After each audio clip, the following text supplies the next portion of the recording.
Azərbaycanın coğrafi mövqeyi və inkişaf edən nəqliyyat infrastrukturu onu Avropa ilə Asiya arasında mühüm tranzit ölkəsinə çevirir. Xüsusilə orta dəhliz vasitəsilə həyata keçirilən yük daşımalar təkcə iqtisadi deyil, həm də siyasi əhəmiyyət daşıyır. Son illər bu istiqamətdə əməkdaşlıq genişlənir, lakin bəzi geosiyasi maneələr də qalmaqdadır.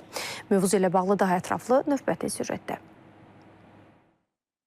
Azərbaycan Avropa ilə Asiya, Şərq-Qərb və Şimal-Cənub nəqliyyat dəhlizləri üzərində yerləşir. Bu məqam dünyanın aparıcı media qurumlarının da diqqətindədir. Çindən Azərbaycan vasitəsilə qara dənizə yüklərin daşınma müddəti 10-12 günədəkdir. Ötən il Çinlə Azərbaycan arasında tranzit daşımalarında 86% artım olur. Azərbaycanın nəqliyyat kommunikasiya imkanları Avropa İttifaqının xarici işlər və təhlükəsizlik siyasəti üzrə ali nümayəndəsi Kaya Kallasın Azərbaycana səfəri zamanı da müzakirə olunub. Ümumiyyətlə son dövrlər Avropa İttifaqının diqqəti orta dəhlizə yönəlib. Donald Trump'ın yeni tarif siyasəti birliyi Çinlə və Orta Asiya ölkələri ilə əməkdaşlığı gücləndirməyə sövq edib. Əsas məqsəd yük daşımaların müddətini azaltmaq və Çinlə ticarət dövriyyəsini artırmaqdır. İttifaq Azərbaycanın Avropanın enerji təhlükəsizliyindəki rolunu əsas nəqliyyat marşrutlarından biri kimi görür.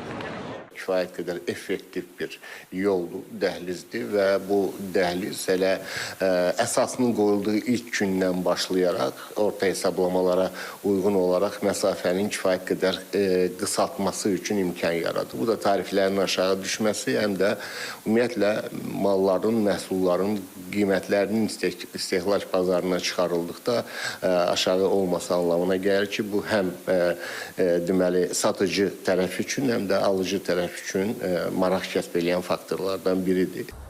Orta dəhlizin mühüm səqmətlərindən biri də Zəngəzur dəhlizidir. Ekspertlər deyir ki, bu dəhliz Avropa ilə Çin arasında əlavə marşrutun formalaşmasına imkan yaradacaq. Dəhlizin açılması ölkələr arasında iqtisadi əməkdaşlığa töhfə verməkdən həm də regional sülhü dayanıqlı edəcək. Lakin Fransanın Ermənistan vasitəsilə həyata keçirdiyi siyasət Zəngəzur dəhlizinin açılmasını ləngidir. Avropa İttifaqı qitənin enerji təhlükəsizliyində Azərbaycanın rolunu və tranzit imkanlarını yüksək qiymətləndirsə də, Paris pozucu xəttə üstünlük verir.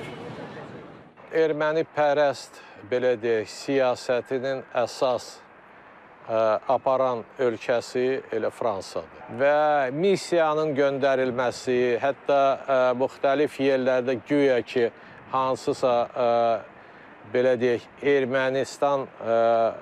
Ermənistan xeyrinə olan müzakirələr və hansısa tədbirlər keçirilir.